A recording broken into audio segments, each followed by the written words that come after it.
नमस्कार साथियों। तो कैसे हैं आप लोग? उम्मीद है कि आप लोग अच्छे होंगे और अच्छे से पढ़ाई कर रहे होंगे।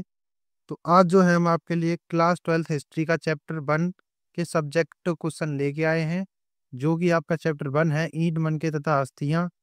यूपी बोर्ड एग्जाम 2025 के लिए यह चैप्टर काफी ज्यादा महत्वपूर्ण है कि इसमें से जो है आपके लिए कम से कम 10 से या 20 नंबर के क्वेश्चन जो कि आपकी परीक्षा में पूछे जाते हैं। तो आइए बिना देरी के वीडियो को स्टार्ट करते हैं और देखते हैं अपने प्रश्न और उत्तर। तो इसमें जो है हमारा सबसे पहला प्रश्न आता है कि सिंधु सभ्यता की खोज पर संक्षिप्त टिप्पणी लिखिए। तो हमारा उत्तर है, राय बहादुर दयाराम साहनी ने 1921 ईस्वी में हड़प्पा में उत्खनन कराया, जो 1925 तक चला। तो जो हड़प्पा सभ्यता की खोज जो है सबसे पहले दयाराम साहनी ने 1921 ईस्वी में की थी, और इसमें जो है सबसे पहला स्थल जो खोजा गया था वो हड़प्पा था। इसीलिए इसे जो है हम हड़प्पा सभ्यता भी कहते हैं और सिंधु घाटी सभ्यता भी कहते हैं। सिंधु घाटी सभ्यता इसलिए कहते हैं क्योंकि यहाँ के जो भी नगर थे ज्यादातर वो सभी सिंधु घाटी नदी के किनारे मिले थे। आगे आता है, इसके बाद 1926 से 1933 तक माधव स्वरूप वत्स ने उत्खनन कराया था।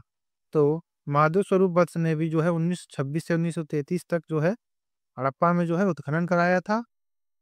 और मोहनजोदड़ो में 1922 से लेकर 1923 तक राखल दास बनर्जी के द्वारा उत्खनन आरंभ किया गया था। तो यानी कि 1922 ईस्वी में जो है मोहनजोदड़ो में राखल दास बनर्जी ने भी जो है उत्खनन कराया था। इसके बाद सर जॉन मार्शल मेके एवं व्हीलर के निर्देशन में उत्खनन कार्य कराया गया। सिंधु घाटी सभ्यता का नाम हड़प्पा सभ्यता हड़प्पा नामक शहर के कारण पड़ा, क्योंकि सिंधु घाटी सभ्यता में सबसे पहले हड़प्पा शहर का उत्खनन हुआ था, इसीलिए उसे हड़प्पा सभ्यता भी कहा जाता है। तो ये जो है मैंने अभी आपको बताया था। और सिंधु घाटी सभ्यता की सर्वमान्य तिथि जो है सी कार्बन 14 के द्वारा जो है, यानी कि कार्बन 14 के द्वारा जो है 2350 ईसा बीसी से, यानी कि 2350 बीसी से 1750 बीसी मानी जाती है, जिसे हम बीसी यानी कि बिफोर क्राइस्ट भी बोलते हैं। और हिंदी में इसे बोलते हैं ईसा पूर्व, यानी कि 2350 ईसा पूर्व से जो है 1750 ईसा पूर्व में तक जो है इसकी तिथि मानी जाती है, किसकी? हड़प्पा सभ्यता की। अब हमारा नेक्स्ट प्रश्न आता है, कार्बन 14 विधि के बारे में आप क्या जानते हैं? तो मैंने जो है अभी आपको बताया था, C14 या कार्बन 14 जो है एक विधि होती है जो कि तिथि निर्धारण की विधि होती है, और इसके द्वारा जो है हम यह पता लगा सकते हैं कि कोई वस्तु कितनी पुरानी है। इससे जो है जीवित वस्तुओं के बारे में पता लगाया जाता है। तो हमारा उत्तर है, तिथि निर्धारण की वैज्ञानिक विधि को कार्बन 14 विधि कहा जाता है। इस विधि की खोज अमेरिका के प्रख्यात रसायन शास्त्री बिलार्ड एफ लिब्बी के द्वारा सन 1940 ईस्वी में की गई थी। तो इसकी जो है खोज कब की गई थी? 1940 ईस्वी में। अमेरिका के एक रसायन शास्त्री थे जिनका नाम है बिलार्ड एफ लिब्बी, तो इनके द्वारा जो है इसकी खोज की गई थी। इस विधि के अनुसार किसी भी जीवित वस्तु में कार्बन 12 एवं कार्बन 14 समान मात्रा में पाया जाता है।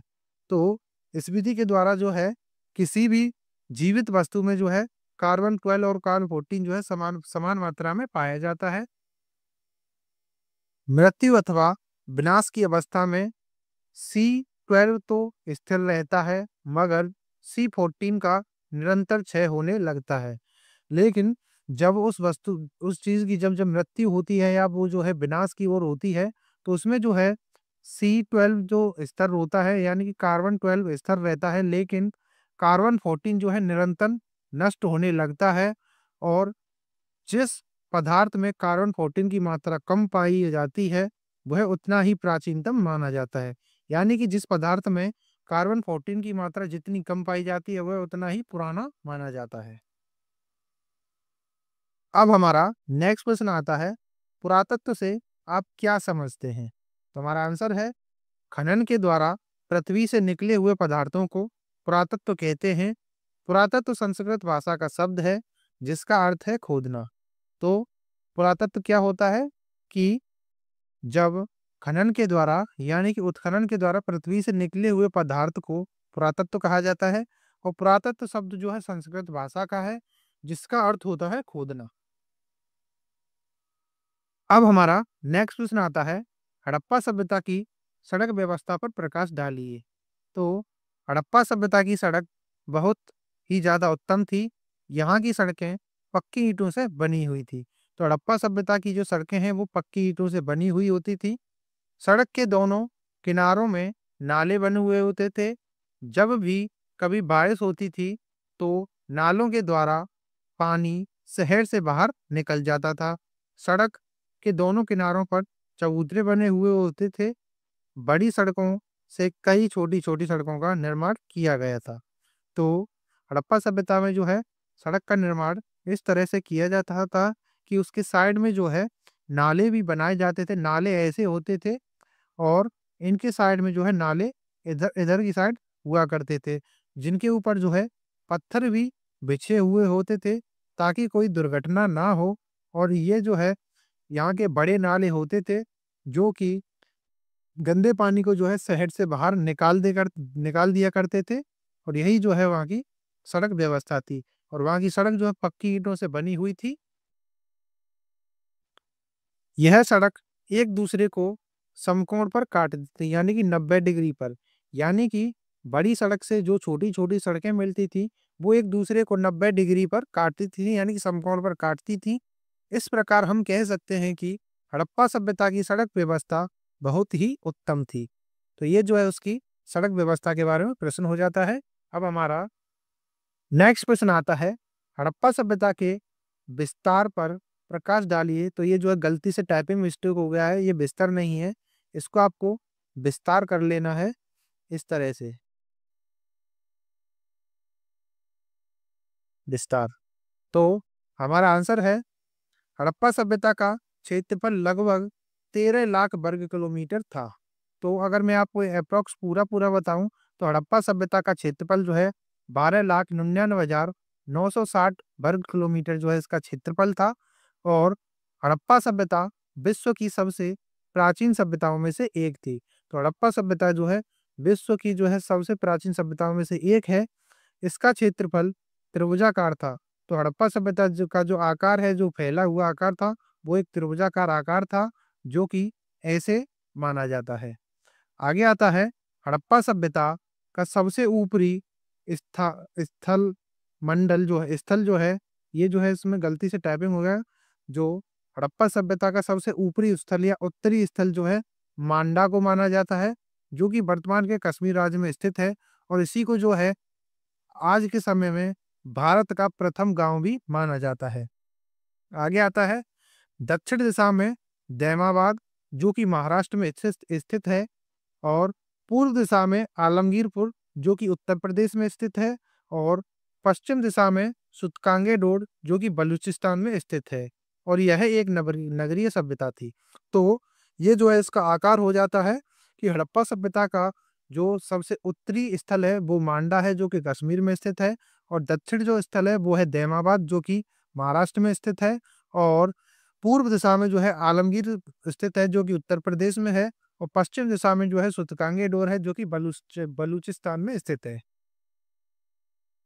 अब हमारा नेक्स्ट प्रश्न आता है, हड़प्पा सभ्यता के पतन के कारणों को बताइए। तो हड़प्पा सभ्यता के पतन के निम्नलिखित कारण हैं, जिनमें बाढ़ का आना, विदेशी आक्रमण, भूस्खलन या भूकंप, महामारी, भूकंप। तो ये जो है इसके हड़प्पा सभ्यता के जो है पतन के प्रमुख कारण हैं। और हम जो है ये आपको डिटेल में भी लॉन्ग टाइप क्वेश्चन में कराएंगे, जो कि आपके लिए आगे वो क्वेश्चन रखा गया है। तो इसमें जो है आपको पूरा वो जो है हम उसमें करा देंगे। अब हमारा नेक्स्ट प्रश्न आता है, हड़प्पा सभ्यता की सिंचाई व्यवस्था पर प्रकाश डालिए। तो हड़प्पा सभ्यता की सिंचाई व्यवस्था बहुत ही उत्तम थी। यह सभ्यता सिंधु घाटी नदी के किनारे बसी हुई थी। तो हड़प्पा सभ्यता है जो है सिंधु घाटी नदी के किनारे बसी हुई थी, क्योंकि हड़प्पा सभ्यता में जो है ज्यादातर जो नगर मिले हैं वो सिंधु घाटी नदी के किनारे मिले हैं, जिनमें से मोहनजोदड़ो भी जो है सिंधु घाटी नदी के किनारे स्थित है, जो कि हड़प्पा सभ्यता का सबसे बड़ा स्थल है। और यहाँ के लोग नदी से नहरों का निर्माण करके सिंचाई करते थे। तो यहाँ पर जो है नदियों से जो है छोटी-छोटी नहरों को बनाकर लाया जाता था, जिसके द्वारा जो है फसलों में, खेतों में सिंचाई की जाती थी। इस सभ्यता में कुओं एवं तालाबों के द्वारा भी सिंचाई की जाती थी। इस प्रकार हम कह सकते हैं कि हड़प्पा सभ्यता की सिंचाई व्यवस्था अति उत्तम थी। तो ये जो है इसकी हड़प्पा सभ्यता की सिंचाई व्यवस्था हो जाती है। अब हमारा नेक्स्ट प्रश्न आता है, हड़प्पा सभ्यता को मातृ प्रधान या मातृ सत्तात्मक सभ्यता क्यों कहा जाता है? तो हमारा आंसर है, यह बिल्कुल सत्य है कि हड़प्पा सभ्यता मातृ प्रधान सभ्यता थी, क्योंकि यहाँ के लोग धरती को उर्वरता की देवी मानकर उसकी पूजा करते थे। यहाँ घर की मुखिया पिता न होकर माता होती थी। स्त्रियां उच्च शिक्षा ग्रहण कर सकती थी। इस प्रकार हम कह सकते हैं कि हड़प्पा सभ्यता में जो है मातृ प्रधान सभ्यता थी, यानी कि हड़प्पा सभ्यता में जो है माता को विशेष दर्जा दिया जाता था और यहाँ पर जो है घर का मुखिया पिता ना होकर माता होती थी, इसीलिए इसे जो है मातृ प्रधान सभ्यता भी कहा जाता है। अब हमारा नेक्स्ट प्रश्न आता है, हड़प्पा सभ्यता की लिपि पर प्रकाश डालिए। तो हड़प्पा सभ्यता की लिपि में जो है, हड़प्पा सभ्यता की लिपि भाव चित्रात्मक लिपि थी। यह लिपि दाएं से बाएं ओर लिखी जाती थी। तो हड़प्पा सभ्यता की लिपि जो है भाव चित्रात्मक थी और ये प्रश्न जो है आपके ऑब्जेक्टिव क्वेश्चन में पूछा जाता है कि हड़प्पा सभ्यता की लिपि कैसी थी। तो हड़प्पा सभ्यता की लिपि जो है भाव चित्रात्मक थी और उसमें एक प्रश्न और पूछा जाता है कि हड़प्पा सभ्यता की लिपि जो है कैसे लिखी जाती थी। तो हड़प्पा सभ्यता की लिपि जो है दाएं से बाईं ओर लिखी जाती थी और इसे भू-स्ट्रोफेडन पद्धति भी कहा जाता है। इस लिपि को सिंधु लिपि या सिंधु सरस्वती लिपि भी कहते हैं। हड़प्पा सभ्यता की लिपि में लगभग 400 चिन्ह मिले हैं। तो हड़प्पा सभ्यता की लिपि में जो है लगभग 400 चिन्ह मिले हैं और जिनमें यू आकार का चिन्ह सबसे ज्यादा बार मिला है। तो ये प्रश्न भी जो है आपकी परीक्षा में पूछा जाता है कि यू आकार का चिन्ह जो सॉरी कि इसमें जो है सबसे ज्यादा बार चिन्ह कौन सा मिला है, तो वो यू आकार का चिन्ह मिला है। इस लिपि को आज तक कोई भी पढ़ नहीं सका है। तो ये जो है इस लिपि हड़प्पा सभ्यता की लिपि की विशेषता है। अब हमारा नेक्स्ट प्रश्न आता है, मोहनजोदड़ो पर एक संक्षिप्त टिप्पणी लिखिए। तो मोहनजोदड़ो का शाब्दिक अर्थ है मृतकों का टीला। मोहनजोदड़ो को सॉरी ये जो है इसमें गलत टाइप होगा है, मोहनजोदड़ो को जो है बाघ का भी कहा जाता है, यानी कि मोहनजोदड़ो को जो है सिंधु सभ्यता का बाघ भी कहा जाता है। तो इसमें जो है गलती से सिंह लिख गया है, तो इसमें जो है आपको सिंधु कर लेना है, यानी कि मोहनजोदड़ो को जो है सिंधु सभ्यता का बाघ भी कहा जाता है। तो इसको जो भाग नहीं बल्कि बाघ करना है और यहाँ की भूमि बहुत ही उपजाऊ थी। मोहनजोदड़ो की खुदाई 1922 ईस्वी में राकल दास बनर्जी के द्वारा की गई थी। तो मोहनजोदड़ो का जो शाब्दिक अर्थ है उसे जो मृतकों का टीला है और मोहनजोदड़ो को जो है सिंधु सभ्यता का बाघ भी कहा जाता है। यहाँ की भूमि जो है काफी उपजाऊ थी और मोहनजोदड़ो की खुदाई जो है 1922 ईस्वी में राकल दास बनर्जी ने करवाई थी। यह सिंधु घाटी सभ्यता का सबसे बड़ा स्थल है। तो मोहनजोदड़ो जो है सिंधु घाटी सभ्यता का सबसे बड़ा स्थल भी है। मोहनजोदड़ो से विशाल स्नानागार के साक्ष्य भी मिले हैं। तो ये जो है मैंने आपको पहले भी जो है आपको मैंने ऑब्जेक्टिव क्वेश्चन में करा दिया है, तो आपको ये जो है अच्छे से याद होगा। और यहीं से कांस्य की नर्तकी की मूर्ति भी मिली है। और मोहनजोदड़ो को हड़प्पा की जुड़वा राजधानी भी कहा जाता है। मोहनजोदड़ो और हड़प्पा की दूरी 483 किलोमीटर है। मोहनजोदड़ो सिंधी भाषा का शब्द है। यह सिंधु नदी के किनारे स्थित है। तो ये जो है मोहनजोदड़ो का पूरा संक्षिप्त विवरण है। अब हमारा नेक्स्ट प्रश्न आता है, सिंधु सभ्यता को हड़प्पा सभ्यता क्यों कहा जाता है?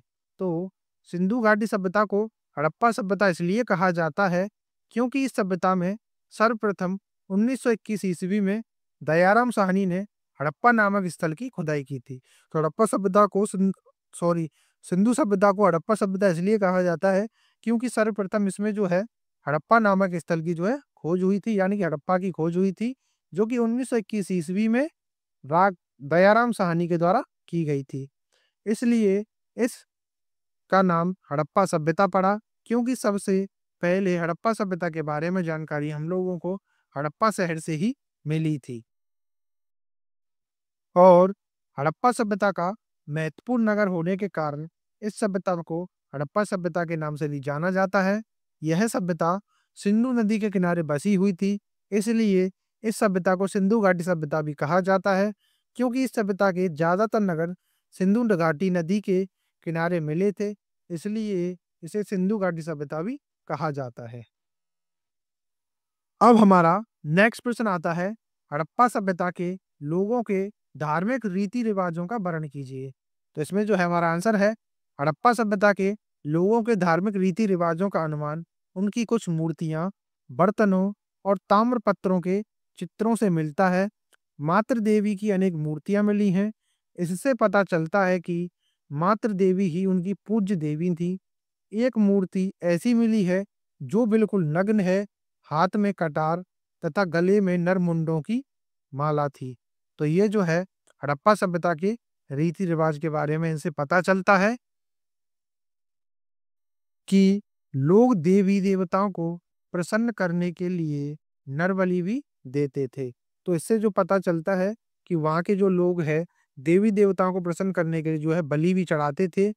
यह नहीं कहा जा सकता कि मातृ देवी के लिए मंदिर भी बनाए जाते थे अथवा नहीं। मोहनजोदड़ो से उनके एक देवता की मूर्ति मिली है जो कि आजकल के शिव देवता से मिलती जुलती है, इसलिए उन्हें जो है पशुपतिनाथ भी कहा जाता है। संभवतः यह लोग वृक्ष तथा पशुओं और पत्थरों की भी पूजा किया करते थे।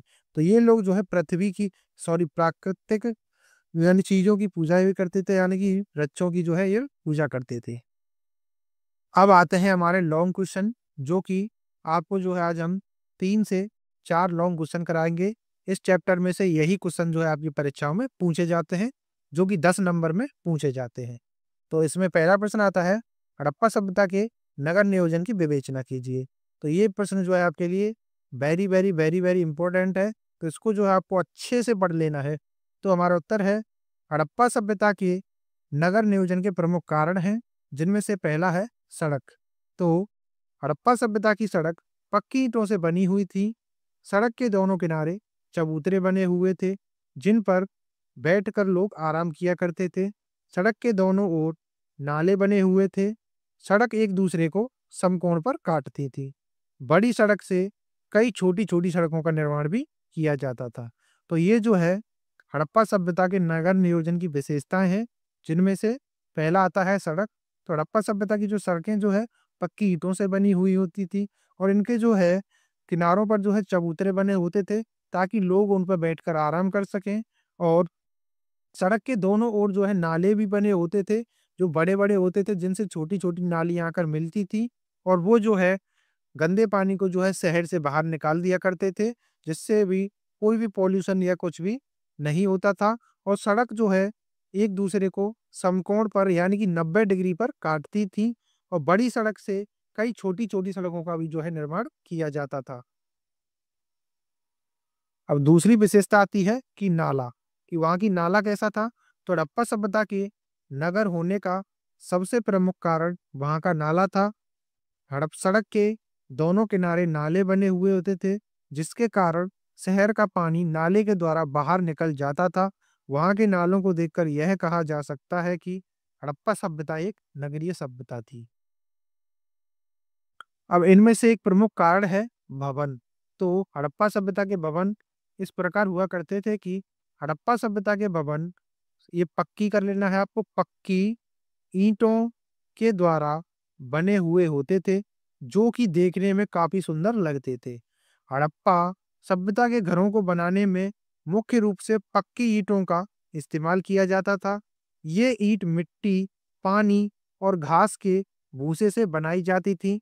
इन ईंटों को आमतौर पर 25 सेंटीमीटर लंबी, 15 सेंटीमीटर चौड़ी और 5 सेंटीमीटर मोटी बनाया जाता था।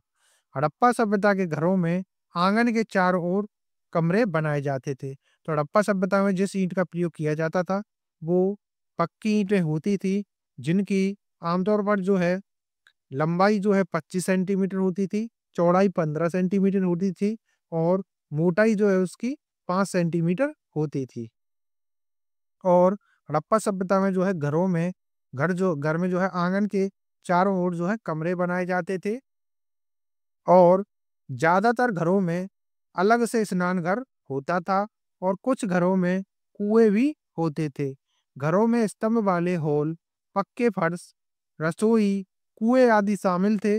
घर की नालियों को मुख्य सड़क की नालियों से जोड़ दिया जाता था, जिससे पानी वहां पर जमा नहीं होता था और वह शहर से बाहर निकल जाता था।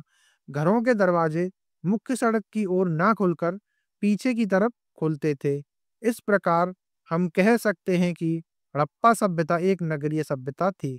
तो हड़प्पा सभ्यता में जो है घरों के दरवाजे भी जो है मुख्य सड़कों पर ना खुलकर पीछे की तरफ खुलते थे, ताकि कोई भी पॉल्यूशन ना हो और ये जो है अच्छे से रह सकें, ताकि कोई भी बीमारी ना फैले। अब इसमें नेक्स्ट आता है मोहनजोदड़ो से, यानी कि मोहनजोदड़ो से एक स्नान घर भी मिला है जो बहुत बड़ा था। इस स्नान घर में एक साथ कई लोग स्नान कर सकते थे। यह स्नान घर पक्की ईंटों का बनाया गया था। हड़प्पा सभ्यता का नगर नियोजन होने का प्रमुख कारण स्नान घर को भी माना गया है। तो हड़प्पा सभ्यता में जो है एक स्नान घर मिला है जो कि काफी ज्यादा बड़ा है और ये जो है आपके बड़ी बड़ी नौकरियों के एग्जाम्स में भी पूछा जाता है कि हड़प्पा सभ्यता के किस स्थल से जो है विशाल स्नानागार, यानी कि जिसे हम इंग्लिश में द ग्रेट बोथ भी बोलते हैं, तो वो जो है कहाँ से मिला है, तो वो जो है मोहनजोदड़ो से मिला है। अब इसका नेक्स्ट आता है ईंटें। तो हड़प्पा सभ्यता का नगर होने का एक प्रमुख कारण वहां से मिली ईंटें भी हैं, क्योंकि यह ईंट आकार में काफी बड़ी होती थी। कहा जाता है कि अगर पूरे पाकिस्तान के लोगों का घर पक्की ईंटों से बना दिया जाए फिर भी वहां की ईंट बच जाएंगी। अब आप सोच सकते हैं कि वहां पर कितनी ईंटें यूज की गई थी। अब हमारा नेक्स्ट प्रश्न आता है, हड़प्पा सभ्यता के पतन के कारण क्या थे, विस्तार में बताइए। तो ये भी जो है आपके मेरे लिए वेरी वेरी इंपॉर्टेंट प्रश्न है, तो इसको भी जो है आपको अच्छे से पढ़ लेना है। तो हड़प्पा सभ्यता के पतन के कई प्रमुख कारण थे, जिनमें पहला था बाढ़। तो कई इतिहासकारों का मानना है कि हड़प्पा सभ्यता के पतन का कारण बाढ़ है। उनका मानना है कि हड़प्पा सभ्यता में बाढ़ आई और सभी लोगों की डूबकर मृत्यु हो गई तथा इस सभ्यता का विनाश हो गया। इसलिए हम कह सकते हैं कि हड़प्पा सभ्यता के पतन का प्रमुख कारण कारण बाढ़ है। तो ये जो है बाढ़ को भी जो है कई इतिहासकार जो है हड़प्पा सभ्यता के पतन का कारण मानते हैं, लेकिन ये कोई कंफर्म नहीं है। दूसरा आता है महामारी। तो इसमें जो है कुछ इतिहासकारों का मानना है कि हड़प्पा सभ्यता का पतन महामारी के कारण हुआ। उनका कहना है कि वहां पर कोई भयंकर बीमारी फैली जो कि सभी लोगों में फैल गई और वहां के लोगों की मृत्यु हो गई और उनका विनाश हो गया। इस प्रकार हम कह सकते हैं कि हड़प्पा सभ्यता के पतन का प्रमुख कारण महामारी को भी माना जाता है। तो हड़प्पा सभ्यता को जो है उनके पतन का कारण जो है किसको भी माना जाता है, महामारी को भी माना जाता है। अब थर्ड आता है भूकंप या भूस्खलन।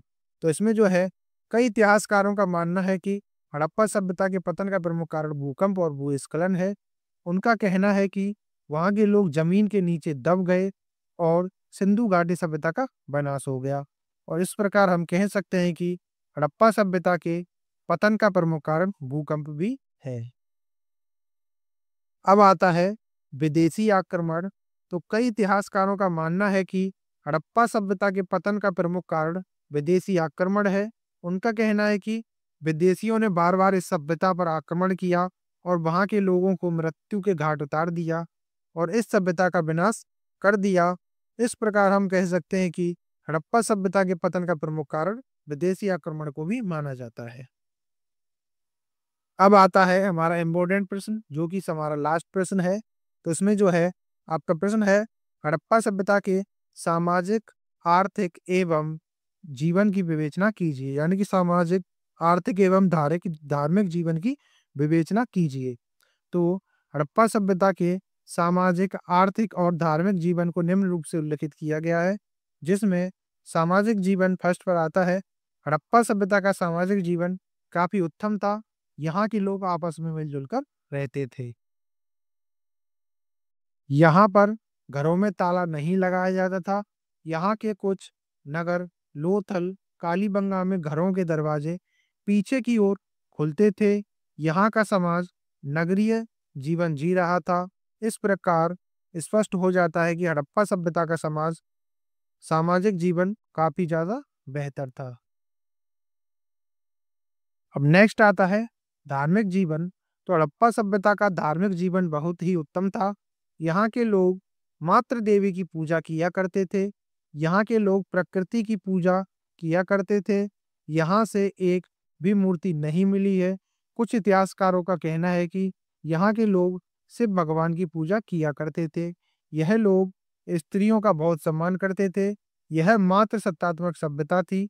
इस प्रकार स्पष्ट हो जाता है कि हड़प्पा सभ्यता का धार्मिक जीवन बहुत ही उत्तम था। तो ये जो है इसका धार्मिक जीवन हो जाता है। अब हमारा नेक्स्ट प्रश्न आता है आर्थिक जीवन। तो हड़प्पा सभ्यता के लोग खेती किया करते थे। यहाँ के लोग व्यवसाय भी करते थे। हड़प्पा सभ्यता से कई बंदरगाह भी मिले हैं जहाँ से व्यापार होता था। हड़प्पा सभ्यता का व्यापार मेसोपोटामिया, सुमेर आदि सभ्यताओं से व्यापारिक संबंध थे।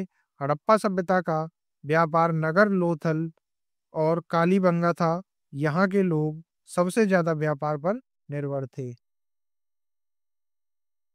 इस प्रकार हम कह सकते हैं कि हड़प्पा सभ्यता के लोगों का आर्थिक जीवन काफी समृद्ध था।